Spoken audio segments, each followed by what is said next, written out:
Hey, everybody. Welcome to Power Hour. This week, we're going to be talking about the last chance to qualify for the 2024 Olympia at the Europa Pro in London happening Sunday. We're also going to ask the question, has Hunter Labrada improved since last year? And now, joining me, the one and only Tiger, Giles Thomas. What's up, Giles? Ron, I'm doing very well. Firstly, before we speak about anything, big thank you to Mike there for standing in for me last week. Oh yeah, you did a great job. Yeah. Because I was just like, because I was all these tours, working on 3-4 tours, and for next year as well. And I kind of just got overwhelmed, and I just thought, you know what, this is too much. This is spinning too many plates. So I just broke it down into two at a time. And as of yesterday, those two now are in place, and they're going to be announced very, very soon. But yeah, I was really getting stressed out. When you actually get, it's like, like a car, like a Ferrari. Well, Ferrari. Like the wheels are spinning really fast, but then someone picks it up and it's not actually going anywhere. But everything's like, do you know what I mean? It's like, I was like, okay, I need to recognize that I'm actually stressing myself. I'm not actually getting anything done because I'm just focusing on too many different things and actually not getting anything done. So when you break it down into small, achievable goals, it's like a prep, like an 84-day, 12-week prep. You don't think about the 84 days. You think about one perfect day at a time, one perfect week at a time. And then you just break it down. And next thing you know, you're on stage and your pants covered in gravy brown. So, so that's what I did anyway. But also before I forget, Raymond Kasame had a heart attack. Oh, geez. Raymond. Yeah, because Chris Cormier posted about him, and I was like, and he's like, oh, get well soon, brother. And I said, Raymond, are you okay, mate? And he DM'd me, sent me some voice notes. And he sounded like kind of, I recognized, that kind of what the hell just happened, because obviously what happened to me in 22, the Irish incident. Yeah. I was just like, oh, I get this. And I listened because I thought he's left me like 3 1-minute voice notes. I thought, well, something must be up here.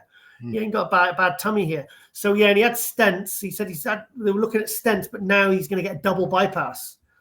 So, yeah, so he had this kind of like, I recognize that sort of like, what the hell just happened sound in his voice, which obviously I had when I was talking to people, it was like, whoa, like 1 minute, everything's fine. You're training, going cardio, and everything's great. And then poof, you're like, oh my God, it's like it's a shock, So I sent a message back, gave him my number, and I said, look, mate, give me a call. I'll walk you through all of it. I said, because I had people do that for me. My friend Paul Knight, he'd gone through it.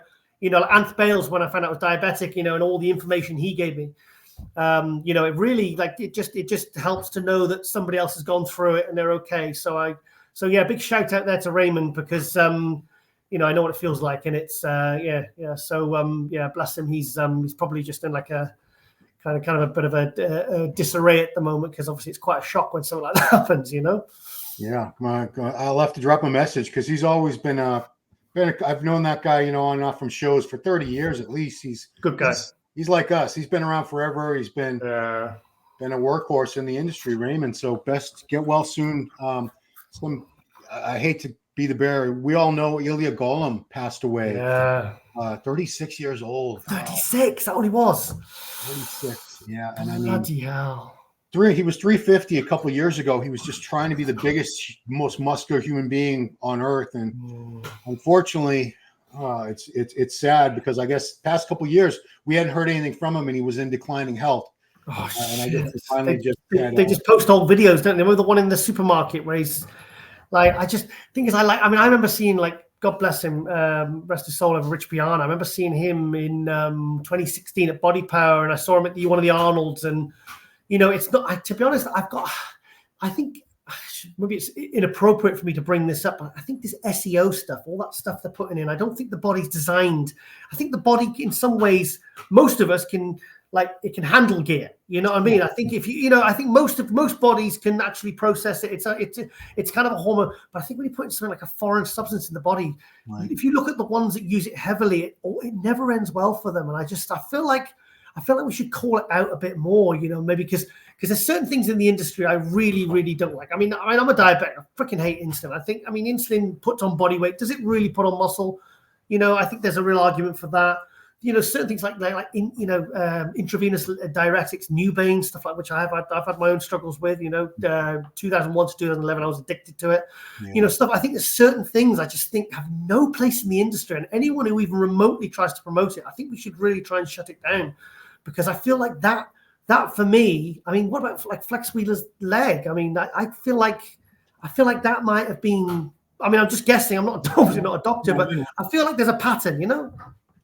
Well, absolutely. I mean, Rich Piana, the late Boston Lloyd, was only 29. He was big into SEOs and the shoulders and the arms. And Sad. like you said, when this stuff, we're not doctors. We're not trying to claim any vast medical knowledge. But when that stuff breaks down, where does it go? What happens to it? Because the body steroids are can't break it hormone. down. They go into your bloodstream. We know what steroids do. We don't know what this stuff does. And it's a very foreign substance. So guys, be careful, please. Sorry, I won't mention the name because the guy's passed away. But I remember somebody who used to manufacture that stuff, and it was he had 2 barrels in his garage, and the thing we poured out of the sort of opening thing had been ripped off with a screwdriver, and like insects and everything were falling into it in the garage, and they were pouring it 50% lidocaine hydrochloride and 50% MCT oil, sieved through a sieve to get all the gunge out.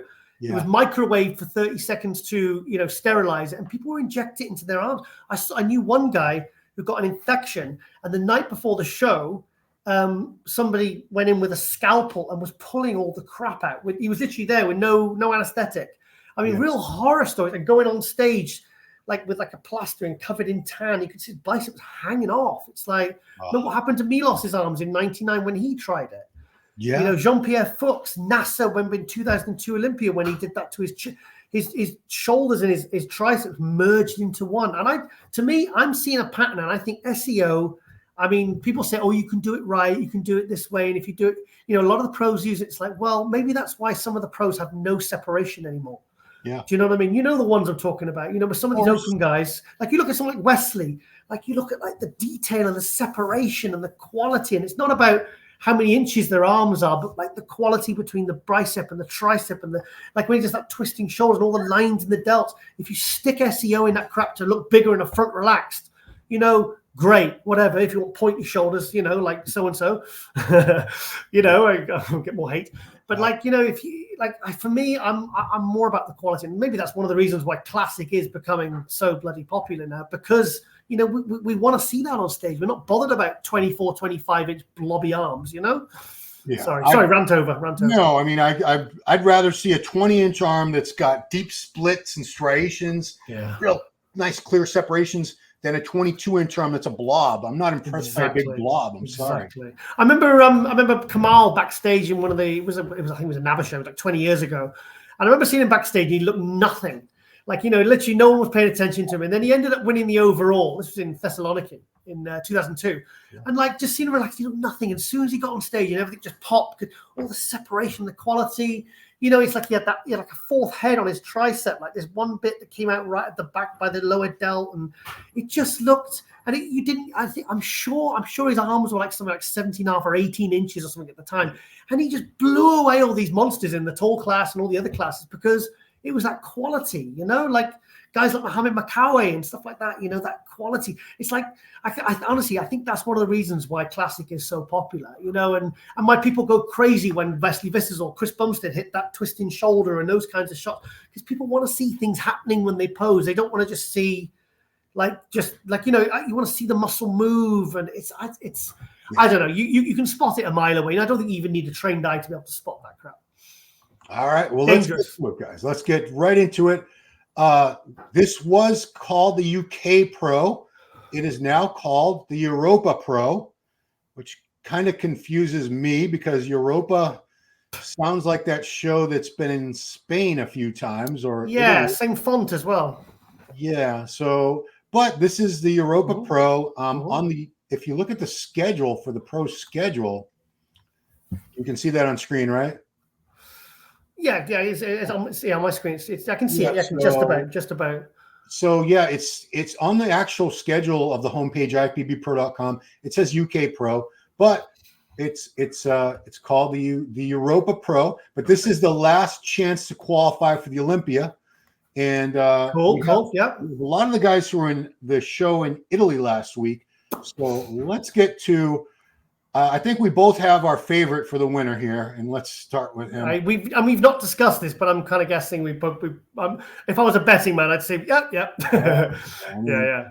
Presti looks phenomenal. I was doing live results or comments on the judging the results, and a lot of the people in the chat thought Presti was winning, I said, no, guys, he's not winning. He looks amazing. I think Hunter has him in a couple areas. Hunter's got better triceps. He's got better legs overall. Condition, Presti had him on condition. Really? Overall, Really? I think so. Yeah, we'll look at Hunter later, but Presti, he's got to be my choice for the front runner looking at this list. Do you know what? Actually, even just in the first few seconds of watching this video, I think he looks better in the video than he did in the pictures, because some of the pictures, it looked like I wouldn't say regressed, but it looked like maybe he did a couple of years ago. But looking at this video, he looks absolutely superb here. Yeah. Because I know he pulled out of a couple of shows earlier in the year, didn't he? And I thought, honestly, I was surprised to see him on the list for this Italy show, because I thought he was done for the year, because when it sounded like for Andrea Presti to pull out of a show so close, I thought, okay, because this guy's an animal. You know, he's like he trains for like 2-3 hours a day. He's a real, like he said, low carbs for him is like 700 grams. You know, he said he's really struggling on that. But he's a bit of a Terminator, this guy. So I thought for him to not be competing, I thought, oh shit, there's something serious here. He's out for the year. Maybe he might be out for longer. Right. So do you remember what the issue was? Because it was, I mean, like I said, it had to have been quite serious. It wasn't, from what I could gather, it wasn't I translated the post. It wasn't an injury. I think it was sort of like a flu, something like that, something that he got over, but he had lost 10 or 15 pounds within a few days, and his body just needed a break. Because, you know, this is a guy that does multiple shows all season long. He's not one and done like so many of these other people. But yeah, I thought he was done as well. I was very surprised to see him and looking as good as he did. I didn't watch the live stream last week, so this is the first time I've seen, you know, apart from the clips and stuff you see on Instagram. But I tell you what, I didn't realize when you said about like Presti, you know, some people had him winning. You know, I just thought, okay, well, that's obviously the Italian European fans that just love Presti. But I tell you what, it is actually, I can see why that some people would feel that, because like Hunter's not annihilating him here, is he? No, and I actually got a lot of flack because my title for the judging wrap up was Hunter is crushing it. He's not crushing, well, you know, but I have to have something that's a little bit inflammatory. Yeah. But yeah, the scorecard did indicate that it was a perfect score for, you know, unless they dropped. It was like 3-3-3 for Hunter, 6-6-6. Yeah. So it was perfect score for Hunter. But Presti, this is a guy who's so consistent. I'm impressed with just the fact that I've never seen him off, not even a little bit. True, good point. And do you know what? If you actually watch him when he's posing compared to the other guy, look at his chest and his shoulders. I mean, have you ever seen anyone who looks he looks so full? I mean, he told me once. He said, "Oh, like low." I remember he said, very like really ultra low carbs for me is like 350 grams. Wow. I was like 350 grams. Like when I was competing, I wouldn't probably eat that in the off season. Right. Like, and he's like, so, but I love the fact that him and Mauro Sassi figured out and actually were willing to sort of, rather than just stick with it, no, you got to do it, it's low carb, you got to do this, and this, the traditional way. Yeah. I love the way that they actually managed to figure out that that's what his body needs. Because otherwise, you know, he probably would have stalled in progress and maybe just fallen by the wayside because he just didn't know how to get his body in condition without like really suffering. I mean, I'm sure he suffers, but like he basically has a lot higher carbs than other athletes, but he also trains longer and he does a lot more cardio. So he's he's really found his own way of prepping that obviously works for him, because he has been someone who's just steadily progressed every single year in the last few years.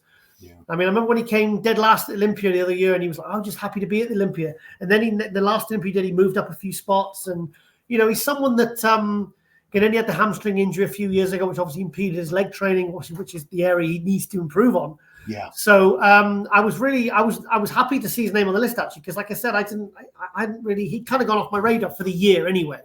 Right. You know, it's like you kind of go, okay, well, he's obviously going to be out for the year, so let's just focus on the other guys.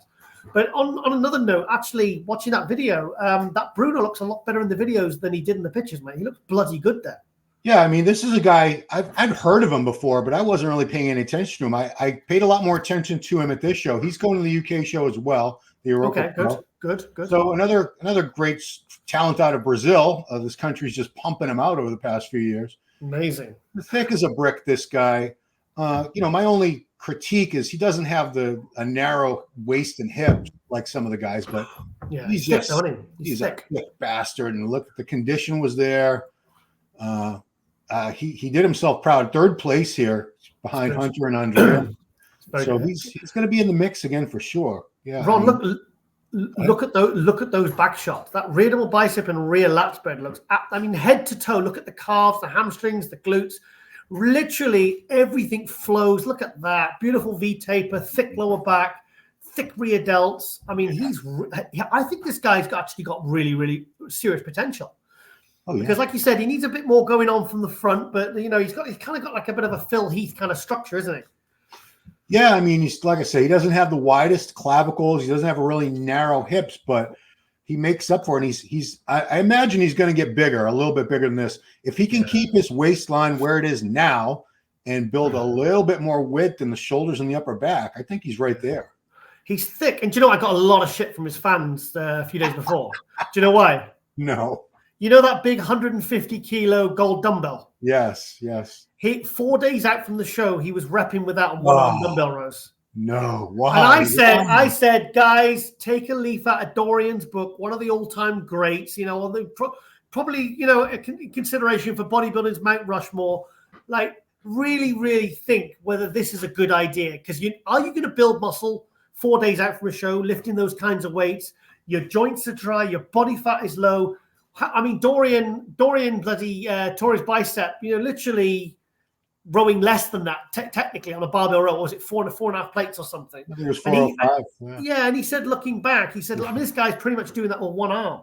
It's like, obviously, it's doing it for the Instagram. He's doing it because you don't need to be training like that. I mean, even 100-pound dumbbell 4 days out, really. I mean, yeah, it's great to train sort of heavy right up to the show, but look at when these injuries happen. Dorian tore his bicep, his tricep. He's torn his quad. And he said one thing he'd learned. He says, I wished I'd took the foot off the gas in those last few weeks. He said, because that is when your body is going to get injured. Dude. So, imagine all that. Imagine if, in the lead up in the prep, it's all been documented. All your sponsors are happy. All your fans are buzzing. And you look and you're coming in and you're thinking, and for a fact that you're going to be your all-time best. And then all of a sudden, 4 days out, you go, I'm going to row that dumbbell 150 kilo. But it's like, well, look, you're not going to look, if you don't do that, you're not going to look worse on stage in 4 days' time. I mean, some people, they don't even recommend training in the final week. Do you know what I mean? It's just like posing and cardio and fine-tuning and water dropping and manipulation. And so to do that, I was like, this guy is really, come on, take a leaf out of someone like Dorian Yates' book and learn from the greats and realize that you shouldn't be doing that for any other reason that you want to try and impress people on Instagram and your followers. That's it. Because, you're not going to look better on stage. And the risk for you, injuring yourself at that point is so great. I said, he's crazy. And there's people coming back saying, they start insulting me. And I'm like, I said, okay, fine. Okay, let him carry on because, this is how injuries happen. And, maybe you'll have to learn the hard way. It's like we see, I mean, how many athletes have we seen do dumb stuff in the gym and they've paid for it and their career's either been completely over? And if you speak to them, all the hundreds, thousands of people you and I have interviewed, the ones that have had injuries, they're going, oh, I really regret doing it. Apart from the ones that have like the freak accidents and they, it's just like a slip and then they basically tear a quad like yourself. Yeah. But some people they did it doing dumb shit in the gym. Look, I literally ruptured my shoulder, right? Decline benching a plate and a half, like 185. I wasn't even going heavy, and all it was on the last rep, putting it back because I was training by myself. I didn't have a spotter, so, and I haven't been able to train my chest or shoulders for 6 months, and I'm not like shredded, I'm not dry. So these guys doing that, and they're, because certain things like Winstrol and GH, they weaken the tendons, they can weaken the car. Your body's just it's prime for being injured. It's prime time, isn't it? That prime sort of time. So, what would you advise him? Because I think doing stuff like that for the Instagram, because this is the problem now. We didn't have cameras following us around. Dorian, when he was filmed, even with Dorian, when he tore his bicep, that wasn't being filmed. No. He was in that dungeon. People weren't even allowed to look at him. The gym wasn't even open properly. It was his gym. So he would just train with his 2 or 3 training partners. So it wasn't like he was even trying to impress people. But nowadays, people are doing dumb shit because they want to try and impress people for Instagram. So it's that the bodybuilding and the whole Instagram thing and the whole training thing and trying to trying to do impressive and stupid shit really in the gym, it doesn't really mix, does it? No, I want to add, because I don't think everyone's aware of this. I became aware. I was having a lot of muscle tears. Statins weaken your tendons as well. Yeah. A lot of bodybuilders are on statins to as a heart protection measure. And you know what else? This is especially critical for guys who are close to a contest. Aromatase inhibitors also weaken the tendons. I didn't know that. So I binned, as you would say. I ditched my statins. I'm still doing the aromatase inhibitor, a 1/4 milligram of anastrozole twice a week, but because I don't want my estrogen left behind. But all these things in conjunction, and then you're down to 3% body fat and you're dried out. No, bad idea, guys. Don't do it. I'm gonna get another private blood test done in a couple of weeks. Because the last time I did it, I was a couple of things high, and he says, oh, you mentioned you drink a couple of glasses of red wine every night. He says that's going to be elevated. So I'm on my 3rd week now of zero wine. I cut it out completely. I mean, actually tell a lie. I had 2 glasses of red wine with a meal last week. But apart from that, I've had 0. I'm going to try it for a month, get another blood test, see if it's reduced. What was I saying? I had a point there. Missed my point there. So anyway, I want to find out things like estrogen levels and stuff like that, because the last blood test I had last year, my estrogen level was through the roof, because I found out I was like crying 3 times a day watching like donkey sanctuary adverts and stuff like that. I thought, okay, I think my estrogen is a bit too high. So I took 1 milligram of Arimidex and anastrozole twice a week, and then I just felt myself just calming down and being a little bit less female. So we had another guy I wasn't familiar with at all. This was a 4th place gentleman out of Netherlands, Lorenzo, and I want to say Louie Leeuw. I don't know. It's Leeuwe is his last name, as you can see there. Never heard of this guy before, but he was very impressive. Were you familiar with him at all? I recognize him, but I think I maybe recognize him when he was smaller, because obviously he's made some serious gains. But AJ actually sent me a picture after the prejudging of him doing a side checks next to Hunter.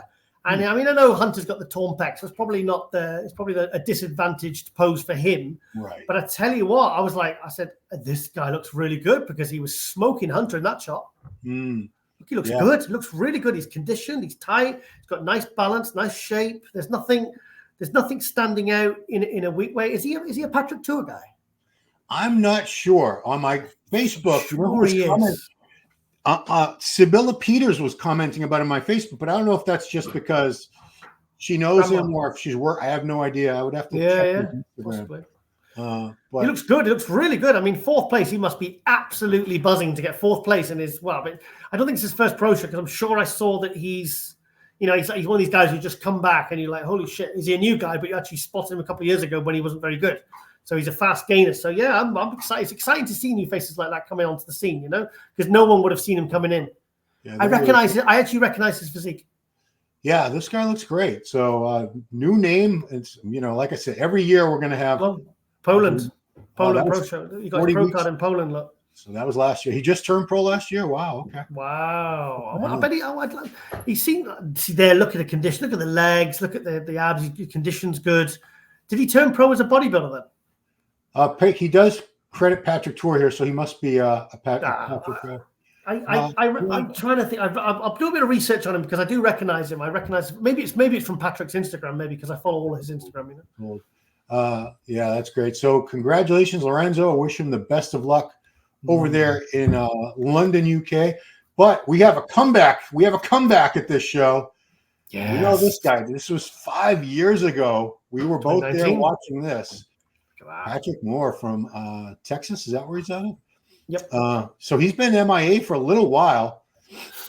Has yet to sort of duplicate this condition and this look that we saw when he got 10th place at the 2019 Olympia, because we were all thinking this guy's going to be going places very, very soon. So he's had a little bit of a blip. It hasn't happened as fast as he wanted, but I'm very anxious to see what he looks like at this show. I mean, do you know what? I mean, remember that 2019 Olympia? We were both there. That's when Brandon Curry won, and I would say he was one of the highlights of that Olympia, if you remember. Yeah. Because his pose and routine, I remember, just got the crowd going, and it was one of those shows that just everything just aligned for him. Everything fell into place. The crowd really, really warmed to him, and he just really seemed to. And after that, we thought, okay, this guy, he's top 10 in the world now. Yeah. And, like you said, there's great look at the midsection in the side tricep. It looks tiny, looks like a men's physique midsection. And then he had this crazy wide clavicles. And then he just kind of he was getting 4th, 5th, 6th in smaller shows. And then he's kind of dropping again. And it was I thought at one point, what is this guy going to do? Is he going to retire? Where does he go from here? He was one of those guys that you kind of you do well at the Olympia, then people kind of expect you the following year to certainly do better in these smaller shows. Right. And he never really did. In fact, he slipped. So I'm kind of excited and interested to see, because I mean, look at that 2019, look at the biceps. Yeah. Remember he said he trained his arms every day. I didn't know that. Yeah, I interviewed him once. And he said, I train my arms, or he did. I think, I forget the exact thing, but he said, I think I train my arms, my biceps or something every day. And I think now he trains them hardly ever because obviously he needs everything else to catch up. But great physique. It's funny because people say, maybe he should drop a few pounds and do classic, because he's kind of got that. He's kind of he's kind of in those. He's in that kind of in between stage, isn't he? Where he's not quite big enough to be a good open pro, but he's kind of too big or too heavy for classic. He's too tall for 212. Yeah. But he's kind of so really for him to come back, he needs to have brought the legs up. He needs to have because his upper body is fantastic. I mean, his back's fantastic. His arms is the shoulder to waist differential is absolutely tremendous. I mean, I like Patrick. I like his physique. But I think now we're kind of, I think we're all expecting to see something really for him to kind of get himself back on the map. He needs to come in and win this. Yeah. And at least if he gets to Olympia and, gets a second or third call out or something, I think with a pro win, even if it's not a super strong lineup, he really needs to. This would kind of reestablish him. So it's probably, in fact, AJ had something to do with advising him and urging him to do the show, actually. So you got to give credit to AJ. So if he wins this, Patrick Moore really needs to give a big thank you to AJ, though. He does. No, it's true, because AJ told me last week. No, I believe it. The only knock I've ever, when I was there when he turned pro at the same show as Lunsford 2017 USA. 2017 was it? Yeah. So I said, okay. I told him after the show, man, when those legs catch up to your upper body, and I'm still waiting. He doesn't have small legs, but when you have that width in the upper body and arms like he has, you need some monster legs to match. And I don't know if he looks good there, doesn't he? He looks good there. Look at that. I mean, that's a proper gym physique. I mean, no disrespect, obviously he's a great stage physique, but I mean, when you get guys like that, when they have these really crazy wide shoulders, and then he's got a really good back as well, because sometimes you get guys with the wide shoulders and the small waist, but then they've got no back. So when they lift their arm, and he's got big arms, so when they lift their arms up, they're straight up and down, but he's got nice thick lats. He's got, I mean, the thing I like about his back, it's a bit like Joel Stubbs back there. My God. Wow, a little bit. He's really every area of the back. Like Rami's now got no lower lats, or you see Dennis Wolf, who had a great upper back, but he had no real density in his lower back for many years, and then he kind of fixed it. But look at him from the traps, the delts, the lats, the lower back. That's a fully developed back. It's like Lunsford's. I mean, that, if you squinted, I mean, you could probably, there's a bit of similarities to Lunsford, who's arguably got probably the best back in the business right now. Yeah, he does. So, great job. I'm rooting for him. Because I like Patrick. I've interviewed him a few times, and I hate to see these guys, then they kind of drop off. It's, you kind of feel bad for him, and you want him to come back, and you want him to come back with a bang. So, yeah, I'm rooting for him, and I would love to see him win this. I really would. So to look at the hometown hero, the UK's own Lewis Breed. He will be throwing his hat into the ring, as we say at this show. He's had some good showings this season so far, but I'm sure there's a bit of home national pride where he'd really love to win this, or at least do very, very. Of course, he wants to win, but I think he'll be up there. I think he'll be in the mix, first call out, and all that. He could win this. I mean, I think last year, I remember it's funny because I remember in 2011 British Championships, and he took third in their heavyweights. I think he was only 23 at the time, and I actually featured him in my MD Euromuscle Scene column. And I said it was, and I've actually one of the I think the photo he used on his WhatsApp bloody profile picture for years was the photo I took because I was doing the shot. I was doing the shots for MD for the website and everything, and I was like, and then he basically started a family, and he took years off, and I thought, okay, he's done. He's never coming back. And then I think he came back. What was it, 2018 or 2019? Came back. obviously when the split happened, got his pro card. I was like, oh, and he was still only, late 20s, early 30s. So he's still, because he was doing well so young. I remember when he was a junior. And then like I was so happy to see him really starting to fulfill that potential. But I'm telling you what, when he was 23, he wasn't much smaller than this. Really? So imagine if he'd have been. I mean, obviously things happening, kids and But here's a guy that could have been doing this well, like probably 7-8 years ago. So it's nice to see him really kind of think, okay, now I'm going to give this a really good crack. And also, it took real balls last year when he decided to go to America when there was all these good European shows, and he could have gone to America and got completely swallowed up. I mean, he run that risk, and he would probably have no one clapping for him because no one knew who the hell he was. But he went over there and he got like top 5 places and getting call-outs with Andrew Jacked, and he did, was it Texas and Tampa, wasn't it? Yeah. And he got like, was it 4th and 5th, or 3rd or 4th and 4th, basically top 5 in 2 big American shows when he could have just played it safe. Not had that transatlantic travel, not all the challenge that comes with that, which the other guys wouldn't have experienced, with being American competitors or Canadian competitors. Yeah. So to see him like really do well last year, I can't imagine what that meant for him, for in terms of his confidence. And I mean, what a gamble, but what a payoff, because now he's come back this year and he's still maintaining these top 5 placings, and he's just getting better. And to be honest, I mean, if somebody else said on his Instagram, said, you remind me of Branch Warren, and they put some pictures of him side by side. And if you look at it, he really is like, if you actually see the pictures of the really high resolution pictures and the style of his physique and the type of muscle he is like a British Branch Warren. Yeah, now I want to see that picture. So here we go. I'm seeing Branch Warren on Tuesday. Oh, really? What's the occasion? Yeah, the Gasp are doing. They're doing like a sort of one of these tour things. They're going to Simon Phan's gym, Ultimate Fitness. There we go. They're going to Anth Bale's Ultraflex gym in Durham, where I was on Sunday because we were up there last weekend.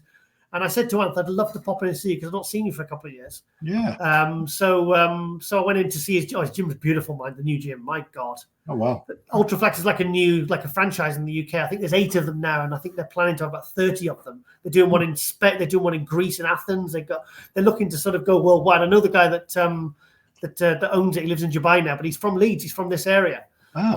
I've known him years. He used to be a friend of my ex. Okay. So I used to train at his gym because he used to be the gym that he took over. It used to be called Flex. He took it over, spent a ton of money on it, called it Ultraflex, and then he decided to do a franchise. But anyway, so I went to see Anth last Sunday, and it was good to see him because he's had tricep surgery, tore his tricep when he was in Metroflex training. Oh, geez. Yeah. So he hasn't trained for like 14 weeks. Anyway, one of his first workouts back is on Tuesday, and he's training legs with Branch. Oh gosh. Yeah. He's like, I can't miss that opportunity. He said, but he said to Branch, he said, like, look, and because he can't hold himself like in the leg press, he can't put too much tension on the tricep. He's got a big nasty scar there. But you know what? He said he hasn't trained in so many weeks. He still looks like lean and thick, and every picture I've ever seen him, he posted, he looks like he could jump into a show within a few weeks. Tanned. I remember once I was filming him for MD and up at his old gym, Max Muscle Gym, and I said, come on, strip off, let's hit some poses at the end of the work, and he said, Josh, I'm really fat at the moment. And he stripped off, and I mean, he had veins up his abs, and I mean, he looked like probably some bodybuilders do it maybe 8 weeks out. And I was like, and he's full blown off season. And because he had those massive legs, because he was squatting like 5 plates, like for set after set. I mean, Anth's one of the probably, he's proper like old school Dorian Yates style. Yeah. And also in the corner of that gym, that Ultraflex gym, it's like a kind of a shiny, like the new upmarket kind of upgraded gyms, like really, really like a lot of money spent on them. It's like a very, very, the black and the red. I mean, it's like mega money, mega money gyms on these big industrial estates, 18,000 square feet or something. I can't remember. And he's got like, it's a cage in the corner.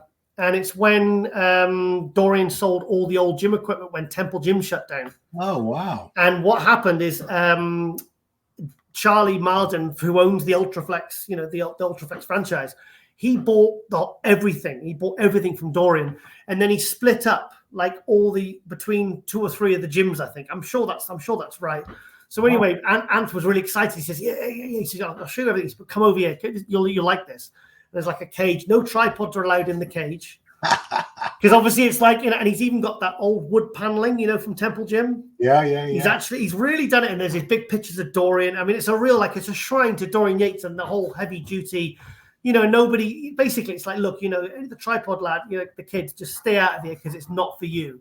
And they've got the old, which you use, they've got the old calf race, Dorian's calf race from Blood and Guts. 900-pound stack. Yeah, oh God, it's a beast, isn't it?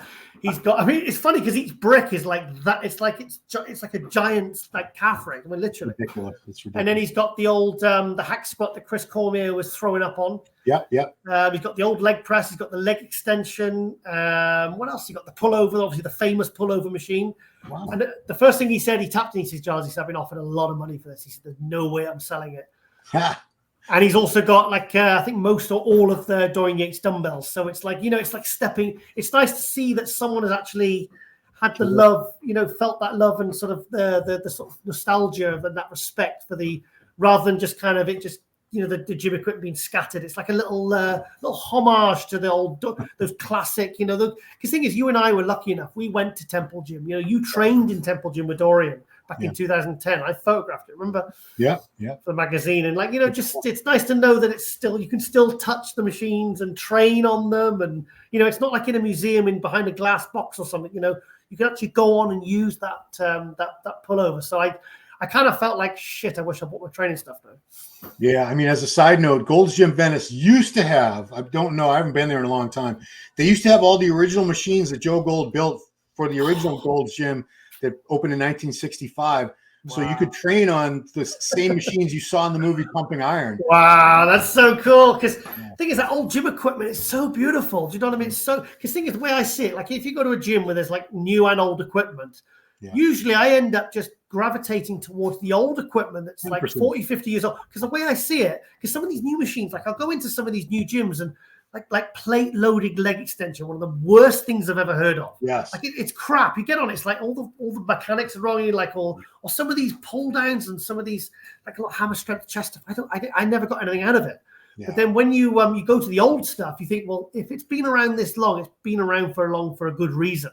And it's usually the best basic stuff is the stuff I like to train on, So it's cool. All right, let's move on to our next guy. All the way from Germany, he was 5th place. Another branch-esque physique, Unrio Hoffman. And this guy was thick. Wasn't in the fun. I knew he wasn't going to be in the top 4 because that last call out was just 4 guys, but did himself proud. This is a very densely muscled human being, and he brought the condition. So he's going to be looking for a win here in London as well. I thought 5th was harsh because to me, he's actually got the best shape. I think he's got a better shape than Hunter. I'm not saying he should have beat Hunter, but I really feel like was 5th because remember he used to lack a little bit in the legs. Well, the legs look fantastic here. Yeah. I mean, to me, I think he's got the best flow and shape for anyone. I really like his physique. And in fact, it was because he was out. Was it last year? The year before, maybe 22. He tore his bicep. Oh wow! Yeah, and he was just starting to get like top 3s in shows. Remember, he competed against Jamie the Giant and Mark Hector, and he was really starting to get somewhere. And then he tore his bicep. And I remember he messaged me, and I'm like, "Oh man, I'm so sorry." And he says, "Oh," and I didn't hear anything from him until he popped up at this show, and I was really happy to see him looking so much better because he looks absolutely fantastic. I love his shoulders, the front delts. Look at the way the front delts pop up. But he's really brought the legs up. I mean, do you know what? I would love to see him come in sharper and win in UK because I think he wouldn't look out of place on the Olympic stage, mate. No, not at all, not at all. So wish him the best of luck. We got just a couple more guys from the show from Brazil. I did not expect William. Well, this isn't him. I started recording too early. This is William Martins. William. There you go. Okay. This was back in April, so I thought he was done for the season, but here he is again on the list for Europa Pro Sunday. Mm-hmm. This isn't the greatest way to see him, so I'm going to go to a little closer stuff from his Instagram. Posing's terrible, isn't it?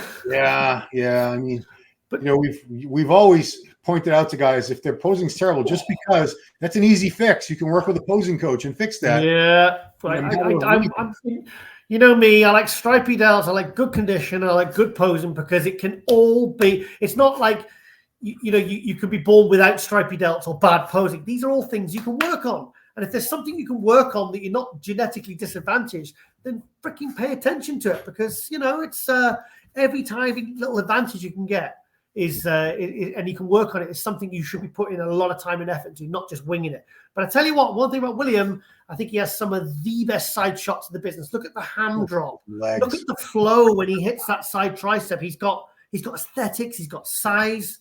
Serious bed hair there, mate. yeah. But yeah, he's probably going to be in the mix. I mean, it's a big. He's like a 260, 270 pound guy in shape. Big. Clearly, Brazil takes care of the rest. Oh, I don't know how many kilos he weighs. He is a monster. I mean, he's a legit like 300-pound guy. Like in the off season. Oh, it's proper raining. That was 8 weeks ago. So we wish him the best of luck. But he's I always said, he's like a bit of a sort of Dennis Wolf kind of shape, isn't he? Yeah. Do we have anyone else? Oh, I wanted to show Ali Edward only because he did not show up at the Italy show. He was on the list. I did the preview with Mike, and we were looking at updates, and we didn't think he was going to be in shape. And I don't know if he and his coach felt the same way. Because, there's no new updates on this. Let me show you. I don't like it when guys are on the list and they don't show up and they don't put anything out. They just kind of go quiet. I think, because sometimes, there might be people that might be, tuning into the show or wanting to go to the show, interested in the show because of that one competitor, because they might have followed us for career or for whatever reason. So I think when they go quiet and then they pop up, oh, I like this guy. This is the guy that moved up from 212, was it? I think so. I think you're right. I think he was at 212. He got fifth. Was it fifth or sixth in Dubai? Yeah. So, okay, this was 6 days ago. I guess the condition was much better than what I thought it was. Looked bloody good, didn't he? Yeah. I don't know why he didn't. So it must not have been a condition issue. I don't know why he didn't show up in Italy, but going to UK. This was the video that had me concerned because I think it was just the lighting wasn't doing him any favors. This was a week out from the Italy show, and he just didn't seem like he was ready. I think it's just bad lighting, mate, and bad resolution on the video. I think so, because that other picture we just saw, there's no way he went from that. If it was as bad as we thought it was, there's no way he went from that to that quickly. Do you know what? I think this is a guy we really need to keep an eye out for, because I think he's very much. I think of the next year or so, because he got a good result in Dubai. But look at the hand drop. I mean, that's Tom Prince. That is Tom Prince level. Yeah. Wow. You know who? Do you remember Michael Lockett? This looks like he could be Michael's. Yeah. Mr. 1 meal a day. Yeah. I like Michael. I miss Michael, actually. I haven't heard from him for a while. I saw him on his Instagram and he was looking like he stopped taking gear, maybe, but he was still shredded and because he's genetic freak. But I tell you what, is it Ali Agbo? What's the Ali Edwards or Ali Edwards Agbo or something? His Instagram says Ali Edward Cargbo. Yeah. And you know what? This guy is someone I think we need to keep an eye out on, because he looked really good in that Dubai show, and that was a tough show. And what was he? He got top 6, 5th or 6th. I've got in my head. I can't recall. He was not losing some shots to bloody Beirut, and he's the genetics. You just think with a few little tweaks here and there, and some steady improvements here, there, and everywhere. When Samson first came on the thing, and people were like AJ, actually, he was saying I think Samson will be really, really good. And I was like, yeah, he's good. And then so he's someone that if he really put his keeps improving, I think another year or two, I think he's going to be. He's one of these guys that will be winning pro shows and cracking top 10 Olympic, because I think he's that good. Because look at the genetic shape and everything. I think he's fantastic, and I'd like to know more about him. I'd like to see him compete more. Right on. So Morgan Ast from France was in the Italy show. Condition was great. I don't know what's going on. It looks like he's lost a little bit from the triceps. But anyway, they gave him 9th place, which I thought was a little harsh, because I know it's not the prettiest physique, but good Lord, this guy's just so much muscle mass, and he comes in so conditioned. Yeah. Well, I think he's got I think he's got aliens in those traps. You can see it moving under. There's something, when they get something moving under the skin. It's like someone's injected something into his trap, some little monster that's flickering and twitching. I mean, look, I've seen him up close. Remember we saw him at the Arnold Classic in What year was it? 2020? The one that Max Charles got 8th. Do you remember when he came in? Absolutely ridiculous. I think it was the first year of the pandemic. That's 2020. 2020. Yeah, the week the pandemic broke. Oh my God. Remember that? Because then we didn't even know what the show was going on. And he won the amateur the year before in 2019 at the Arnold. And then he, was he 318 on stage? 6'3" or more. He was a big dude. But I like the fact that, okay, he doesn't have the prettiest shape, but he's really made the most of what he's got. And he's just basically tried to get as big as possible and get as shredded as possible. And you know me, mate, I love condition. Yeah. So that was the open class. I just want to mention one guy from the 212 division because we need to keep moving here. But from Bulgaria, this is Radoslav Angelov. He's won a few shows over there on the European side of the pond. Brilliant. He's won loads of pro shows. He's done a few Olympias. So I was looking at the list and I didn't see any names that I was super familiar with. So right now, based on that. Whoa. Hang on. You've missed out. I think because you don't recognize his name because middleman, Jose Berry, whatever his name is. I always call him middleman from his Instagram. Oh, Joseba? Yeah, the guy that was winning everything in Classic. He won like 3, 4, 5, 6 pro shows is a Classic. Yeah. Well, last year he decided to go 212, and I'm telling you what, he looked absolutely sensational. And I think Radoslav is going to have his hands full with middleman because I've been following his progress, and you could see within a couple of months whether he was a guy that was meant to really jump from Classic to 212. Sometimes, you realize actually this guy was really struggling to make it down to Classic, but he was one of those guys that was doing very well as a Classic. And Jose Mabi. Yeah, I tell you what, mate, he's looking unbelievable, and I think we could have another potential superstar in the 212 because from what I'm seeing, like John Jewett now is an open. Like I was a bit unsure. I was like, is this wise him going from 212 to open? And now, he won Vancouver and he looks like he might be top 10 at the Olympia, looking absolutely sensational.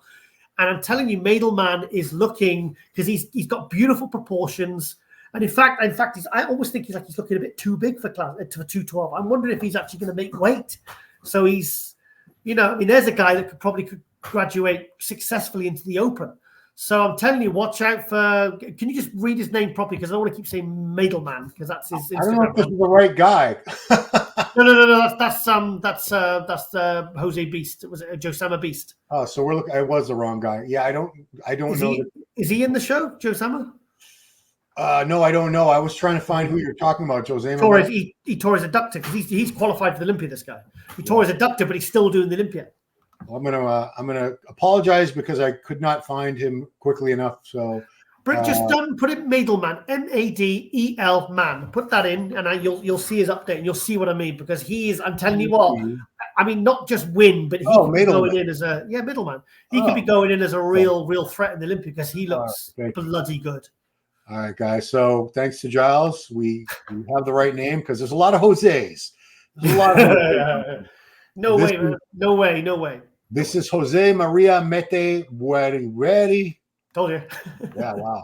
Oh, yeah, now, okay. I forgot about him. Yeah. In fact, I mean, he was, I remember I was doing live stream with John Citrone, funny enough, whose house I was at the last weekend. And he won. I mean, that was all the tough European classic shows, these big shows like, Emilio's, they're all tough. But I tell you what, he came out and he just stood out. He looked amazing. He looked absolutely amazing. But like as a classic, he was doing well. It was like Natalia Coelho, who was doing well in figure, winning pro shows in figure.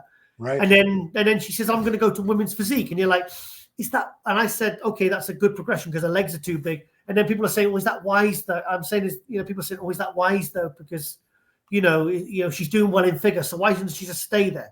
And I think we might have another example of this on our hands with this guy, because I think from what I can gather by how much he's grown in this last year from when he decided to make the switch from classic to 212, he's a guy I think really, really, really struggled hard to make classic. But it's a tough decision because you're doing really well in a category, you're winning shows, you're getting great placements at the Olympia, and then you're like, actually, I'm just going to leave because like John Jewett, John Jewett was top 5 in the Olympia as a 212. He'd won pro shows. And then they decide to jump up to another category. Tony O'Burton was another one. And then they end up doing really, really well because basically their physique is at a point where, and plus they're bodybuilders, they want to grow, they want to develop their physique and see what it could look like with no restriction. Because I reckon actually he's going to struggle to make 212 the 212 weight limit. So this is a guy that really, really wants to grow and develop. But I'm telling you what, I think he's going to bring something special this weekend. Yeah, good call on that, Giles. I completely missed his name on that. Fault his physique. Seriously, look at the symmetry, the thickness, the density, the conditioning. He's a beautiful poser. I really rate this guy. I really rate him. Thank you for that. All right, now let's. That is the not the UK Pro. It's the Europa Pro. Hang on, we're not in the EU anymore. What? We left the EU. We left. That's what I was going to say. You're not part of the European Union. So that's what threw me. You don't even use the euro when you go to the shops, right? So, yeah. But for information, guys, I don't see anything yet about a live stream. I assume there's no live stream. Okay, so anyway, information on the events is at 2bpevents.com. And now we turn our attention to Hunter Labrada. First, let's go back a year. This was Hunter at Tampa Pro last year where he won. That was the show where he qualified for Olympia. So let's take a look at him a year ago, and then we're going to take a look at him more recently. So this was Hunter. He's since shaved his head, decided to just go. No baseball cap? No baseball cap. I mean, I think he actually looks better with the shaved head than he did with this hair, to be honest with you.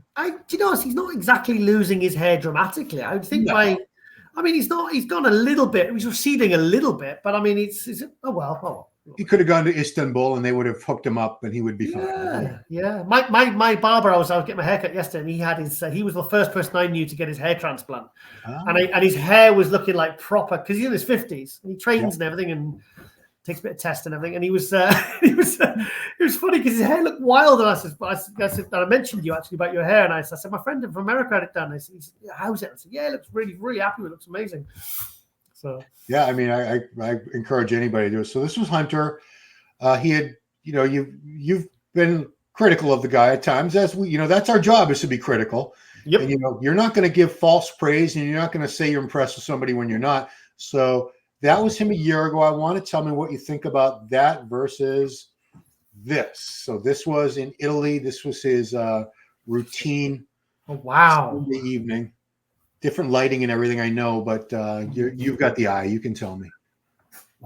He was getting a lot of criticism for that bump on his chest, which is obviously, I think, a lump of scar tissue from his pec tear. Yeah, just the tear.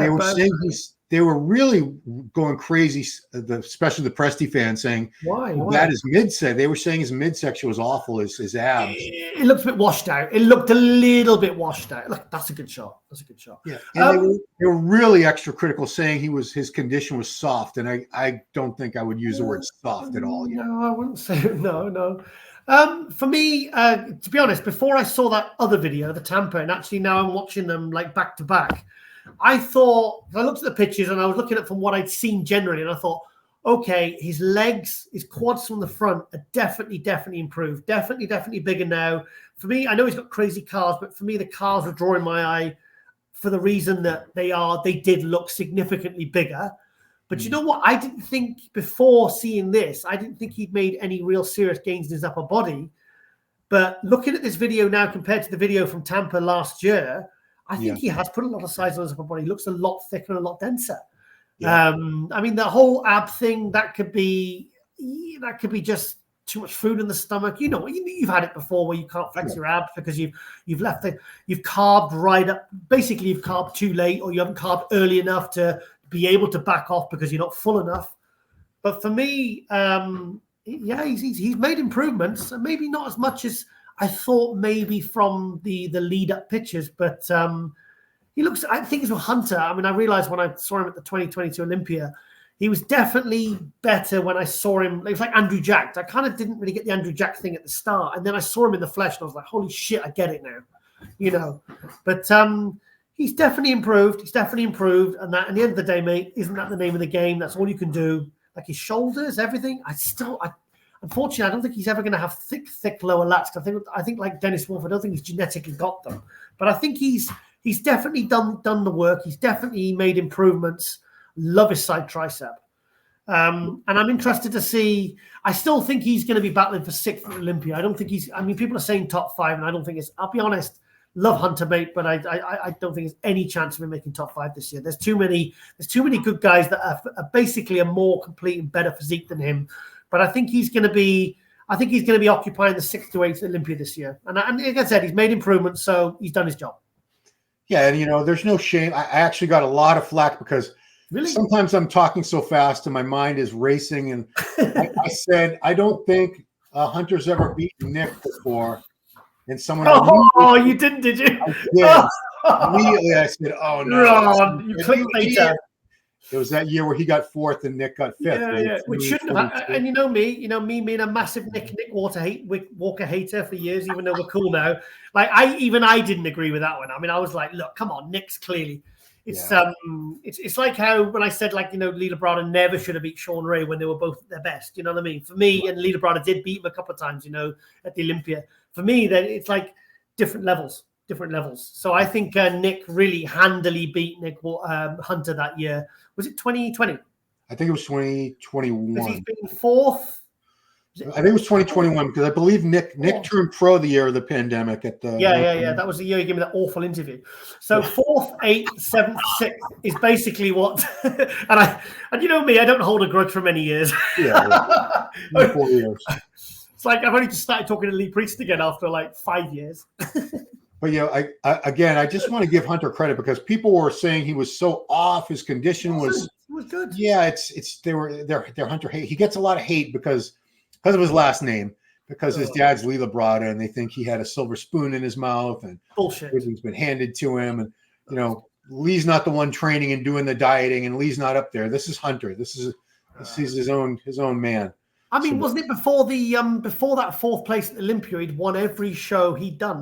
Correct. Like every single amateur show he'd won. Yeah. And then he goes to the Olympia, and it's like the first loss he gets is when he gets 4th place. Hang on, he was 8th the first year, wasn't he? Correct, but you're right. Up until then, 4th, 7th, 6th. Because he was very strategic about how he competed. He did like a regional show. He won that. He won everything. The first time at the Nationals, or was it the Nationals? He won the overall. So yeah, give this guy his props, everybody. He's no joke. Do you know what? Remember I've been saying all year I thought there was going to be one or two guys, big names that weren't going to make it to the Olympia. Yeah. I was at one point I was thinking if Rubiel turns up to the show and he does take heed from Dubai and he comes in drops 10 pounds, comes in super sharp, and it is the last qualifier. Imagine if Rubiel had come into Italy, just squeaked past Hunter, and then what? And then, Hunter would have probably just gone to the UK anyway. He probably would have stayed in Europe or flown back. 100%. But imagine if that had happened and we hadn't had Hunter at the Olympia, literally last year's 6th place guy. He's been 4th place in the Olympia. I actually did think at one point, I was thinking, at the back of my mind, Rubiel's going to come in and he's going to get super sharp and he's going to beat him. And then Hunter's not going to qualify for the Olympia. And it's like, see, that's the gamble you take when you leave it right to the last minute. I mean, it shows confidence. It shows, well, I don't know, but it's a huge gamble. Because imagine somebody had come out of the blue, I mean, like saying Andrew Jack to come out. Like when Andrew Jack came and hit the scene and then won Texas and then won all these shows. It's like, it can happen. You can get guys come out of the blue and they can just, like that bloody young 212 guy, like Nihat or whatever, that the young Turkish guy. I mean, guys can come out of the woodwork. They can just hit the ground running like we could have had somebody else come over from the elite side or a Crizzo or something like that, just come and could have beaten him. Do you know what I mean? We've seen it happen before, Well, every time I do one of these contest wrap-ups and I'm watching the pay-per-view, I always see a name on the list that I've never heard of. It's Classic Open 212. I'm like, oh my God, this guy's he's very good. I had never heard of him, but he's, so when we do these previews, guys, we're not slighting. It's just I'm going off the names that I'm familiar with, and I'm sure there's some people I've never heard of. They're going to be doing very well. Plus, with all the different divisions, sometimes you can get guys that you might not have heard of because they were sort of okay classic or a 212 and they were doing well, but then you could tell that maybe they were destined to go and compete in open and they were really holding their physique back, and then they took 2 years off or a year off and they got with a good coach, and all of a sudden they turn up and you're like, holy shit, what happened? You know what I mean? And you can see that their physique just flourishes. and just hits the ground running. So, like I said, anything can happen in bodybuilding. Remember in the what year was it? 90. The big Russian who competed against Jay and Ronnie. Remember he took third? Fedorov. Yeah, Alex Fedorov, and there's those I know he ripped his pec and stuff, but some of those shots are like you've got a prime Ronnie and a prime Jay, and then there's this guy literally, matching them in certain shots. Marco Slovenian in Finland when he came out, and I think he beat Ronnie in that show in 97. That was a year before Ronnie won the Olympia, so you can and they just go and do one show and then they just basically disappear. So it can happen. It can happen. It's something maybe I'd like to, as historians, I suppose, of the sport, you should maybe do like a run line where you're talking about people who've come from nowhere, like literally do that. Maybe really go through the last 20, 30 years and say, look, here was like, say Hunter had a plan all year. Okay, I'm going to go do Italy. I'm going to probably win that easy. It's the last qualifier. And then I got 4 or 5 weeks to the Olympia. No problem at all. But imagine then if someone like, say Rubiel had come out of nowhere and this was his first show and they got the conditioning bang on and he came in. Because I was there when Rubiel took third in Prague last year. I mean, he beat Nathan, Wow. So this is a guy that the day before was competing in the amateurs. And there he is beating Nathan, who's won how many pro shows? 11, 12, I think it's 12. So, and the thing is that when you're at these shows and these things happen, it creates so much excitement. It really does. Chryso, when I did the live stream when he won his first pro show at the Prague show, and I know it wasn't a crazy good lineup, but he still came in and won his pro debut. I mean, remember the speculation and the hype and the excitement that was around him, and he kind of did deliver. He won his first pro show in Prague, then he got 12th at Olympia, then he won Spain, then he got 7th at Olympia. Yeah. Also a big shout out to Chris as well, because he's had the surgery that I'm going to be having on December the 10th for his shoulder. Oof. So I've messaged him a few times. I don't want to hassle and pester him because he always responds. He's very polite. I like Chris. He's a cool guy. He's into his heavy metal as well. And I just kind of let him know that, we haven't forgotten about him because, because thing is, like, you think about it, everything's going. They've got all these, they've got kids, a couple of kids, and they're their career, and they're the breadwinner. And all of a sudden, he's there doing pink dumbbells rehab, and must be thinking in the back of his head, like, shit. His wife's probably helping him get dressed, which I've had, happen to me off my heart surgery. But when you're a professional athlete, it must really take a lot of mental toughness to sort of know. I mean, even though probably he's going to be okay in he's probably back training a few weeks and back on stage in the new year, probably do the Arnold Classic. But it must really mess with their heads, This is where it really tests the mental toughness of these bodybuilders, because to be so physically powerful and physically impressive, visually, it must be a real mindfuck for them. Yeah. All right. Well, let's leave off the Hunter subject. I think he's improved. You think he's improved. Yeah. We wish him the very best of luck at the Olympic coming up. Last item is, people call us the OGs a lot of times because we've been doing this a long time, but there are some people who make it look like we've barely been in the sport. And John Citrone, who very well. Yeah. Am I still on John's page? Can we see it? Yeah. Nope. No, that's Hunter. Sorry, my bad, guys. He looks well. Doesn't he? Here we go. John Citrone. Now, right. How old is John now? 82. Wow. 82. Right, because basically, me and Lauren went up last weekend. And we had a night out, and I messaged John and Kim, because they live in Spain most of the year. They're retired, Yeah. So, because obviously I used to work with John. John was my old training partner. And it's crazy to think, like, we trained together for a couple of years, and then 2004 I competed, won my first show. I learned about true conditioning with John. He's one of the reasons I'm so focused on conditioning. But anyway, whenever I'm up there and I'm in the area, there is with Dorian. Yeah, that's Paul Baxendale, very good friend of mine. Oh yeah, very very good friend of mine. And I messaged and Kim said, his wife, she said, yeah, we're back. We've just got back from Spain for a couple of weeks. She said, why don't you come and stay with us? And I was like, oh, do you know what? That's so great. So me and Lauren went for a nice meal. And look at him, John. I said to John, John, you're, we were in that Maserati on Saturday. I said, John, you're actually in better shape now than when you were 77. Wow. He still trains. It's funny because people talk about gear and stuff, and he says, "Well, I took gear for 50 years straight." Yeah. He doesn't use anything now. He said he uses a few Psalms and sometimes has a little shot of test or whatever. But like I'll be honest, I was a little bit nervous because I had him in the studio for Global a couple of years ago, and I'll be honest, I wanted to get him in because like I saw how my dad went from like being my dad to just like his mind was gone, the dementia and the Parkinson's, it just took him, Yeah. And I kind of thought, any opportunity I get to see John, I want to spend time with him, just potentially before something might happen. I mean, he might be fine. He might be like David Attenborough and live to 100 and be completely sharp, Yeah. And I'm always nervous before I see him because I'm thinking, oh, what if he's different? What if he's not the same? It's gonna be heartbreaking, and probably trigger memories of my dad and stuff like that, from seeing him deteriorate so fast. And you know what? He's exactly the same. There he is. His teeth cost 20 grand, mine. Yeah, I mean, I think I read that he competed in like 5 different decades. Yeah, something like that, like the 50s, 60s, 70s, 80s.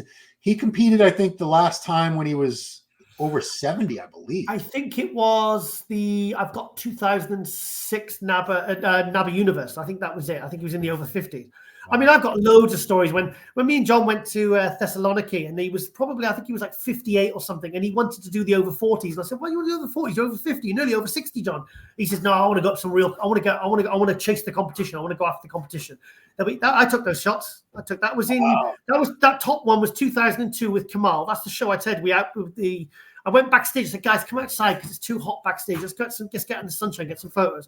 And that shot, the bottom shot, was when we all trained together in 2019 because Kamal had just won the Olympia, and Kamal messaged me and he says, "Giles, I'm going up to Newcastle to see my sister for a week, taking the kids up." He said, "Do you know of any good bodybuilding gyms?" And I said, "Yeah, I do actually." I said, "My mate's got a gym up in Biker." So I messaged him and I said, "Mate, Neil, can Kamal come and train me?" "Yeah, of course he can. Yeah, he's Olympian champion. Yeah," he's just telling me, you can train for free. So anyway, I said to Kamal, I said, "Look, I might come up actually. I fancy a night out in Newcastle." Came up. And I said, "Do you want?" And he said, "Do you want to do some training?" I said, "Yeah, I do, right?" And then I thought, well, I can't go up to the northeast and not see if John's available. So John said, "Yes, I'm in the UK at the moment," and we all did chest together. Wow! So it was awesome. And I mean, because I've trained with Kamal a couple of times, he's bloody strong. Actually, he's quite a strong guy. I would imagine so. Look at this. This is here's with Sergio Bray. Sergio Bray. That was probably like 67 or 68, 1968. He was hitting bench press. He was breaking bench press records in his garden shed when he was a teenager. When he was at 17, benching, he was like 150 pounds. Wow. And he was benching like 400 pounds. Like I mean, look at that. I mean, there's Eddie Elwood, another great from the UK. And do you know what? At the time, because I was so young and cocky, because I was doing well for the company, like designing the products and marketing and all that. And I was probably like a bit of a nightmare to have work from. But I was producing results. I think John just let me get away with like murder sometimes, because I was just like rocking up when I felt like it, because I was doing the work. Do you know what I mean? Just to let you guys know, he was in his mid-50s in this photos. Incredible. And you know what? He never warmed up. He never drank water, and he never wore belt or gloves or anything like that. I mean, I remember I had one day because I was quite strong on shoulders. Funny enough, I torn it. And I had 100-pound dumbbells, and I did 10 reps on shoulders. And I had my wrist straps on. I had the belt on. I had 2 people pass me the dumbbells. And I was like, yeah, 10 reps. I was all cocky and everything. I was about 27, 28. And then I said, "John, do you want to pass me?" He went, nah. And he just flipped them. He had like his buddy 60 grand Rolex on and his Gucci jumper. And he just flipped the dumbbells up and he doubled my reps. He got 20 reps with them. Wow. And he just put him down and he laughed. And everyone was like, "Aha, Giles," because I was like all cocky, and full of myself. And he's like, "Oh, I'll show him." But he was so strong. Like, the full Panatta pull down, the full stack, like 75 kilo. I'd have to get to the gym 15 minutes before him. Just to warm up, because I would have torn everything, because he would go in and he'd never warm up. He'd just go and like rep away with a full stack. Wow. I remember I got him squatting. I said, "Come on, John, you need to get everyone has ripped glutes nowadays." I said, "You've got to get some glute development, because I see you leg pressing and everything else and hack squatting." I says, so we get under the squat and he just started playing with 315, 3 plates like it was nothing. He was so freaking strong. And I remember just he was a great training partner, because you know what he taught me? He taught me that, I think people overcomplicate things. You know what I mean? He kind of like pulled me back to basics. There's no getting away, hard work, basics, grinding. Look at this, 82 years old, and he still trains, I think, 4, 5, 6 times a week. I mean, he's sharp. He's exactly like I remember him 20 years ago, the one I used to work for him, Look at this. This is a flyer for the Mr. and Mrs. Wales in 1967.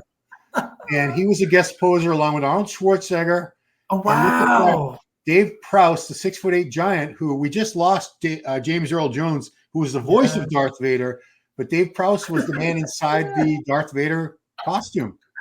That's so cool. I'd never seen that. I didn't even, to be honest, you flicked on that and I didn't notice all the names, but like John's history is just unreal. Like obviously I've worked with him for 4 or 5 years. We traveled to Italy together. I've been to the Panatta offices and, you know, that because I bumped into Rudy Panatta actually at the Arnold UK and he remembered me. He said, I remember you. He says, you're the photographer, the writer and, you know, all that and stuff. I was like, yeah. And I said, I'll tell John you're asking after him, you know? So, but yeah, I had some good experience working with John. And like I said, I was about to say before, like some of the people I got involved with after John when I left and stuff, like I think over the years and over the decades, and I think I really started to develop like a real serious appreciation for John and Kim, what they did for me. Because I was so young. I was like 23 and I had all these crazy ideas.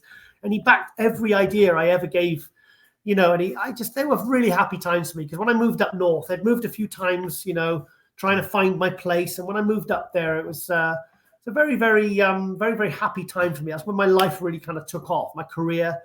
You know, because I mean, we were turning over millions in that company. It was a small local company when I started. In fact, the first product idea I ever came up with, the Rockefeller caffeine kick. I had this idea, and I said to John, trust me, I've got an idea for a product. I said this is in January, February 2000. I said, John, trust me, this pre-workout thing is really going to catch on. And he went, nah. He said, people want protein. We're a protein company. I said, John, just trust me. He went, oh, okay then. And then turnover just went, wow. Yeah, and we just snowballed, and the company, we moved premises like twice the warehouse because we kept outgrowing it, and you know, exporting to 28 different countries, and they were really happy times, man, really good times, and it was just nice to see him and see him and Kim so well, and kind of, you know, because I didn't think he'd be ever able to retire, and he's quite enjoying the kind of relaxed lifestyle, and he's still tanned and still wearing. We went to the restaurant. I was walking up behind him. I was thinking, he's still got the Gucci shoes and the, you know, and he's still got all designer gear. He's not like dressed like an old man. We pulled. He said, which car should you take? I'll take the Maserati. You know, it's like Kim and Lawrence says, Charles, that's the nicest car I've ever been in my life. And I said, John, you don't still drive like a maniac, do you? And he said, because I remember one Sunday, when I first moved up there, and he says, I'm going to go see my son Carlo. He says, get in. He got in this black Testarossa. Ooh. And then we went to we met Carlo at this dealership, and Carlo turned up in a Ferrari 360 Modena. Yeah. So this is what father and son did on a weekend, and then they got on the A road and they decided to race each other. Oh, wow. And I was just like, I just moved up there as this young kid, and I was like, I think this is quite cool. So, Charles, is it safe to say that you might have been the first person to develop a pre-workout formula? Possibly. I mean, that was 2000. 2000. No, there was very little. No, because I actually said the word pre-workout. I said this pre-workout thing is going to catch on, John, and he went. Because I mean, there was something in the late 80s, early 90s called Ultimate Orange at the end of Shane. Yeah. Oh God. So that was sort of the precursor to the ancestor of pre-workouts, but I think your product has to be up there with one of the ancestors too. Well, it was weird. It's funny because about a year, I think we counted about 5 like copies.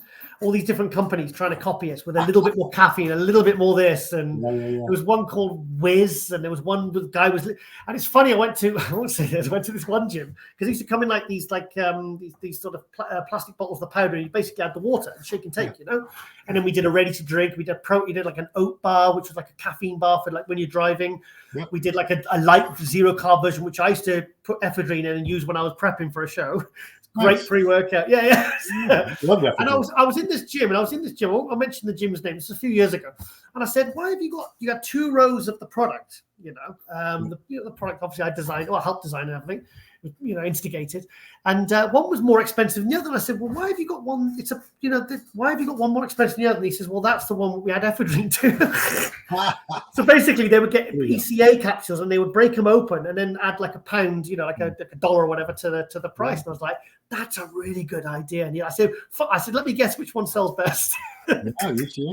Dude, I mean, my pre-workout in the 90s was instant coffee and a couple ephedrine tabs, and I was flying high in the gym. Let me tell you, a tub of 1,000 ephedrine would last you forever. Because I never took more than one. I mean, for about 10 years. In fact, I think I actually ended up having adrenal burnout at one point. because I was using ephedrine for every single workout, 30 milligrams with a black coffee. And then good. I would get the dimetadrine, like the proper ECAs, or the Ma Huang, the Ultimate Orange. I remember going to a gym when I was 18 years old. I'll never forget the workout, 1994. And I said, because I used to have carb drinks before a workout, when there's big 100-gram of sugar dextrose carb workouts, you know? That's just what we did back then. You know, we didn't know much about nutrition, you know? Right. And he said, I said, I can't have a carb drink when I'm training, Keith. And he says, I have one of these. And I said, so anyway, so he puts a little scoop and he puts about how much water in it. And he says, just neck it. That's disgusting. And I said, and I went to go to the gym and he went, no, go and sit down for 20 minutes and then go and train. Yeah. And I remember the workout. I remember the poundages. I remember doing like parallel bar dips with 50 kilos around my waist, repping out, and then jumping and doing another 25 reps. Yeah. Shoulder pressing the 105-pound dumbbells, which I'd never done before. Yeah. And I just remember this is the greatest thing I've ever used in my life. Yeah. But and then they did it in the UK. I know the guy actually who made the bootleg version, and the bootleg version was actually. Him and his dad made it in a cement mixer, and they had sacks of ephedrine powder that they brought from China, and then they had one sack of orange flavoring, and they were basically with a spade putting it into this thing and then tubbing it up, and they were selling it as as a rip-off copy. And to be honest, it wasn't any better than the original Ultimate Orange. That's how strong it was. Wow, good stuff. Man, we've been going for well over an hour. It's a power hour. 2 hours. I'm making up for last week. We're going to wrap it up. So next time we speak, we'll have everyone qualify for Olympia, and we'll be focusing a little bit more on the upcoming Olympia. We'll have a full knowledge of everybody heading into the show, so the excitement will begin. Tonio pulled out. Yeah, good. I think it's a good move for him. I think he'll be better off with a little more size. He's 8th place. Come on. I understand, but he doesn't want to get 8th place again. And what realistically, what was he going to get this year? He needs to bring his chest up a little because his back is so good. It makes his chest look weak. Yeah. But I've got a lot of my opinions over the last year have changed dramatically. And some people I'm going back and forth, and now I'm starting to really solidify actually what I think is going to happen at this year's Olympia. I mean, that's obviously if everyone shows up at their best, which they never do. Yeah. So, obviously we're going to get shit from people saying we're full of shit and we don't know what we're talking about. But, I pretty much know where I think these guys are going to fall. But I think there's going to be 1 or 2 surprises this year. And I think I know who. But, I think it's going to be a very, very interesting Olympia. In fact, somebody was asking me about going to the Olympia as well. And I think I've left it too late because he said he would actually pay for most of my trip as well. Oh, geez. Yeah. Yeah. So I was like, shit, should I go? Or I spoke to Lauren about it. And I said, do you think I should go? Because she's in South Africa at the time. So I don't know. I don't want to leave the cats. So, I mean, somebody can watch the cats. I don't know. You figure. I don't want them to eat the snake or the snake eat the cats or the spider eat the frogs. Or so. Got a lot of different animal species there to worry about how they interact with each other. So anyway, we'll start talking more about the Olympia next week, guys. If you have any comments about anything we've said so far in this episode, and I hope you do, good or bad, leave them all down below. We love the feedback. Subscribe to the channel, like, share on your platforms, ring the bell. Doesn't cost you a thing, helps me grow the channel. And I appreciate this man, Jaws Tiger Thomas, so very much, taking time out of his busy schedule up there in the United Kingdom to talk to a little Yankee American like me. So thank you, man. Ron, I got 4 tours coming up, mate, this year. I honestly now I will talk about it more next week, but I've got 2 as of yesterday locked in, all the dates. Sometimes you might get like I did with Ronnie in March, one of the guys begged me, said, please take him to Slovakia. Please, Giles, my brother.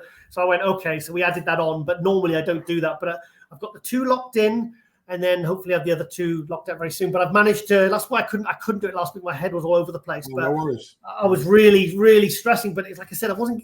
And then I just kind of just took a step, broke it down, and now it's all starting to fall into place. But this is the bit behind the scenes that most people don't see. They just see me traveling and chilling with Ronnie, and they see all the fun bits, and they see all the the cool bits, and going for nice meals and stuff. But they don't see the meltdowns and the panic attacks and the trying to keep everyone happy. But it's all starting to fall into place now. So I'm feeling a lot better. So and Lauren started a prep as well. Oh, nice. Okay. Yeah. But you know what? it's on the same her show is on the same day as Slipknot, which I bought 2 tickets for. Oh no! So and then I think she agreed one night to changing the show, and I was like, yeah, I can go to Slipknot. And now she was on the phone to someone the other day. She goes, oh yeah, I'm doing so and so on the so and so. I was like, oh bollocks. Slipknot in my area. So I think it'll be 4 days after I've had a shoulder surgery. So I mean, oh my God. She goes, you don't want to be jumping around the mosh pit after you just had shoulder surgery. I said, we're not going to be in the mosh pit 4 days after I bloody had shoulder surgery. I'm right at the back with the bloody the granddads, you know.